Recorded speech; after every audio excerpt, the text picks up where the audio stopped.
अस्सलामुअलैकुम नाजरीन, volume 157 part 5 explain in Urdu Hindi. Episode की शुरुआत में मेहमद जंगल में बंधा होता है, इसलिए में क्योमाज वहां पहुंचता है और कई सिपाहियों को वहां देखते साथ ही उन पर टूट पड़ता है। दोनों को जमीन पर पटकने के बाद मेहमद को होश में लाता है। मेहमद गोंचा को पुकारता है तो क्योमाज कहता है हम उन्हें ढूंढ लेंगे, लेकिन अभी नहीं, चले शहजादे आए, आपकी हालत ठीक नहीं है। ये कहते साथ ही वो मेहमद को सहारा देकर खड़ा करता है तो मेहमद कहता है मैं तुम्हें ढूंढ लूंगा गोंचा। ये कहते साथ ही मेहमद आगे बढ़ जाता है। उधर हम देखते हैं कि उस्मान साहब और खवातीन उलझाई के तमाम सिपाहियों को मार डालते हैं। इसलिए में अलाउद्दीन बाला खातून के साथ वहां पहुंचता है। हाल अहवाल के बाद गोंचा कहती है उलझाई ने हम पर हमला किया, आपका शुक्रिया उस्मान साहब, आप वक्त पर पहुंच गए। फिर उरहान पूछता है हुजूर ये क्या हो रहा है। जवाब में उस्मान साहब कहते हैं लोमड़ियां भेड़ों को खा जाती हैं और फिर चरवाही के साथ मातम करती हैं, लेकिन हम इन लोमड़ियों को तलाश करेंगे। काई कबीले में इब्राहिम बे और मलका खातून अहमद की मैयत के पास मौजूद होते हैं। मैयत को देखते हुए इब्राहिम बे गमगीन होते हुए कहते हैं उस्मान मैं तुम्हें और तुम्हारे बेटों को जिंदा नहीं रहने दूंगा। मैं आज अपने बेटे को मिट्टी में दफन करूंगा, लेकिन कल मैं तुमसे ये जमीनें ले लूंगा। मलका खातून रोते हुए कहती हैं मेरा बेटा तुम्हारी वजह से मर गया। मैंने तुमसे कहा था इब्राहिम की शादी से हमें कोई फायदा नहीं होगा। इब्राहिम बे पूछते हैं मुझे कैसे पता चलता खातून, मैं कैसे जान सकता था कि उस्मान ऐसी घटिया चाल चलेगा। हमने वही किया जो दुरुस्त था, लेकिन उस्मान। मलका खातून चिल्लाते हुए खड़ी हो जाती हैं और कहती हैं तुम फिर भी कह रही हो कि उस्मान उस्मान उस्मान। इब्राहिम बे कहते हैं खातून तुम क्या कह रही हो, सियासत के लिए जो जरूरी था। मलका खातून उनकी बात काटते हुए कहती हैं सियासत की जान छोड़ दो, इब्राहिम तुम्हारी सरदारी बाढ़ में जाए, तुम्हारे बाप होने पर लानत हो। इब्राहिम बे उसे झंझोड़ते हुए कहते हैं मलका होश में आओ, तुम क्या कह रही हो, तुम मेरी तौहीन कर रही हो। मेरा बेटा मकसद की खातिर अपनी जान से हाथ धो बैठा। तो मलका खातून कहती हैं अपनी जान से। देखो नहीं नहीं, अहमद मर गया, अब वो यहाँ नहीं है। ये देखो उसकी टोपी, हमारे पास सिर्फ उसकी टोपी और तलवार रह गई है, देखो जरा इन्हें। इब्राहिम भी अहमद की तलवार लेते हुए कहते हैं अहमद की तलवार अब मेरे पास अमानत है, मैं उसका इंतकाम लेने के लिए खून बहाऊंगा। मलका तलवार पकड़ते हुए कहती है मुझसे वादा करो। वो इतने जोर से तलवार पकड़ती है कि खून बहना शुरू हो जाता है। वो मजीद कहती है मुझसे वादा करो कि मेरे बेटे अहमद को कब्र तक पहुंचाने वाले को जिंदा नहीं छोड़ोगे, मुझसे वादा करो। खून बहता हुआ देखकर इब्राहिम भी कहते हैं मलका तुम्हारा हाथ, तुम्हारे हाथ से खून बह रहा है। जवाबन मलका कहती है नहीं, मेरे दिल से खून बह रहा है। यह सुनकर इब्राहिम भी उसका हाथ पकड़ते हुए कहते हैं मैं वादा करता हूँ, वादा करता हूँ, मैं सिर्फ अलाउद्दीन को मारूंगा नहीं, बल्कि मैं उसके साथ मौत से भी बदतर सलूक करूंगा। वो इस दुनिया में जहन्नुम के अजाब से गुजरेगा। तो मलका कहती है अगर तुम सियासत के बहाने अपने वादे से मुकर गए फिर मैं तुम्हें माफ नहीं करूंगी, मैं उनकी और तुम्हारी जान ले लूंगी। ये कहते साथ ही वो अहमद की मैयत के पास बैठ जाती है। जंगल में उस्मान साहब अलाउद्दीन के साथ आगे बढ़ते हुए पूछते हैं अलाउद्दीन मुझे बताओ कि बाजार में क्या हुआ था। बाला खातून भी पूछती हैं अहमद की मौत कैसे हुई, क्या तुमने।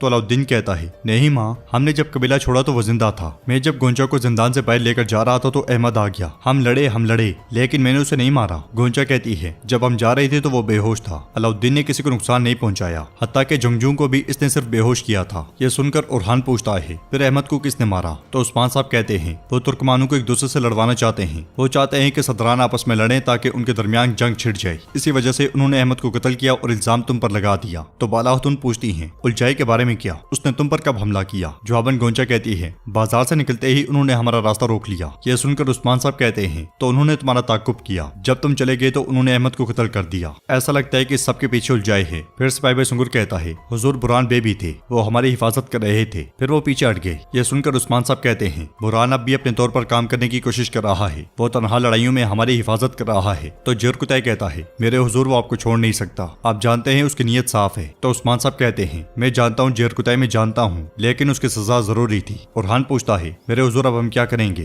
तो उस्मान साहब कहते हैं अब सब थक चुके हैं, अंधेरा होने वाला है, हम रात गार में गुजारेंगे। अलाउद्दीन पूछता है हम कबीले क्यों नहीं जाएंगे मेरे हुजूर। तो उस्मान साहब कहते हैं जब तक अदालत ना लगे हमें कुछ देर वहां नहीं जाना चाहिए। याकूब बे और इब्राहिम बे बहुत गुस्से में हैं, नहीं मालूम कि वो गुस्से में क्या करेंगे। फिर बाला खातून मुस्कुराते हुए कहती हैं गोंचा अलाउद्दीन मैं तुम्हें खुशखबरी सुनाना चाहती हूँ, ये शाम तुम दोनों के लिए बहुत अहम है। उस्मान साहब कहते हैं आज रात गार में एक इमाम आएंगे जो तुम दोनों का निकाह पढ़ाएंगे। यह सुनकर वो दोनों बहुत खुश होते हैं और अलाउद्दीन उस्मान साहब से लिपट जाता है। गोंचा भी बाला खातून से गले मिलती है और सब बेहद खुश होते हैं। दूसरी तरफ से बुरहान हंसरियों के साथ आगे बढ़ रहा होता है। वो झाड़ियों में से छुपते छुपाते आगे बढ़ते ही चले जाते हैं। नाज़रीन इसके बाद हम उलझाई का ठिकाना देखते हैं जो बहुत ही ज्यादा भयानक नजर आ रहा होता है। वो दोनों ठिकाने के पास पहुंचकर उसे देखने लग जाते हैं। उलझाई के वैश्य किसी को घसीट रहे होते हैं, किसी को पीट रहे होते हैं और किसी के साथ अजीब और गरीब किस्म के जुल्म कर रहे होते हैं। यह मंजर देखकर बुरहान कहता है तो इस लोमड़ी ने अपने लिए घर भी बना लिया है। जवाब नसरियो कहता है आखिरकार एक लोमड़ी जो है। तो बुरहान कहता है लेकिन उलझाए खुद यहाँ नहीं है, हम उसके आने का इंतजार करेंगे भाई, लेकिन अब चलो इससे पहले कि वो कुत्ता हमें सूंघ ले।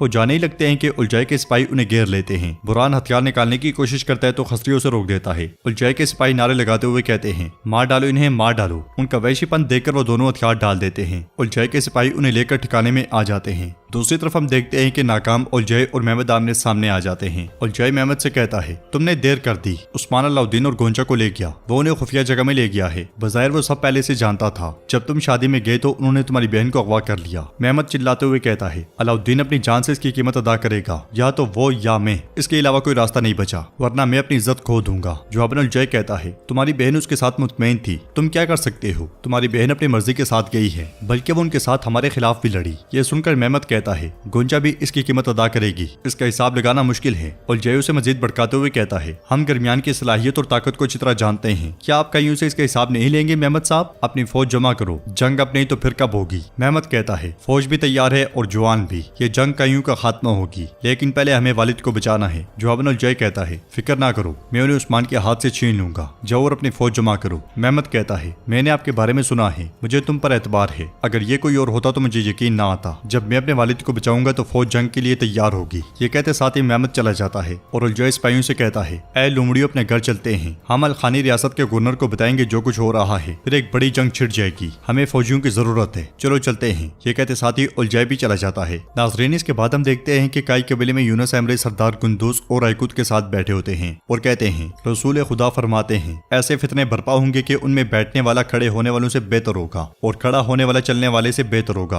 और चलने वाला दौड़ने वाले से बेहतर होगा। इसलिए में तो गए वहाँ पे आता है तो यूनुस अमरे उसे बैठने का इशारा करते हैं और मजीद कहते हैं क्या समझते हैं कि हमने इस फितने के वक्त को भांप लिया है जिसके बारे में रसूल खुदा सल्लल्लाहु अलैहि वसल्लम ने बताया था? इस जमाने में वो लोग हैं जो दुनिया के खातिर अपने दीन से गाफिल हैं और जो नफाक के समुद्र से पीते हैं, अपने इक्तदार की खातिर अपनी हथेलियां बरते हैं। क्या हम में से कोई ऐसा है जो जितना पीता है उतना ही प्यासा होता है? क्या कोई अपने मोमिन भाइयों की पीठ पीछे बुराई की मनसूबाबंदी कर रहा है? तो तुगाई पूछता है दरवेश साहब आप किस बुराई की बात कर रहे हैं? यहाँ अपने मोमिन भाइयों का खून बहाने वाले लोग भी हैं। उसका तंज से भरपूर जुमला सुनकर गुंदूस साहब कहते हैं जो कुछ हम अपनी आंखों से देखे बगैर कहते हैं वो बहुतान समझा जाता है, अल्लाह न करे कि ऐसा हो तो गयल। ये सुनकर यूनुस अमरे कहते हैं इसका मतलब है कि हम भी उस वक्त तक पहुंच चुके हैं। तुम कहते हो कि हमारे भाइयों के दरमियान लड़ाई हो रही है, ऐसी सूरत में हमें उस सुन्नत पर अमल करना चाहिए। हमने उसके बारे में क्या सीखा है? जो उसमें झांकेगा फितना भी उसे अचक लेगा और उस वक्त जिसे जहाँ भी पनाह मिल जाए बस वही पनाह पकड़ ले ताकि अपने दीन को फितनों से बचा सके। तो तुगाई कहता है मोमिन को मुस्तकिल हरकत में रहना चाहिए। ये बात आपकी बातों से मुत्तफिक नहीं है, हम तो यही जानते हैं दरवेश साहब। यूनुस अमरे उससे पूछते हैं क्या आप धुंध के माहौल में अपना रास्ता देख सकते हैं? तो गाय साहब अगर तुम कहते हो कि ज़ाहिरी आंखों से नहीं दिल की आंखों से देखूंगा तो ऐसा मत कहो, क्योंकि फितने में सबसे ज्यादा अंधी होने वाली चीज दिल की आंख है। फिर तुम अहले हक और बातिल में फर्क नहीं कर सकते, गालिब और आजिज में।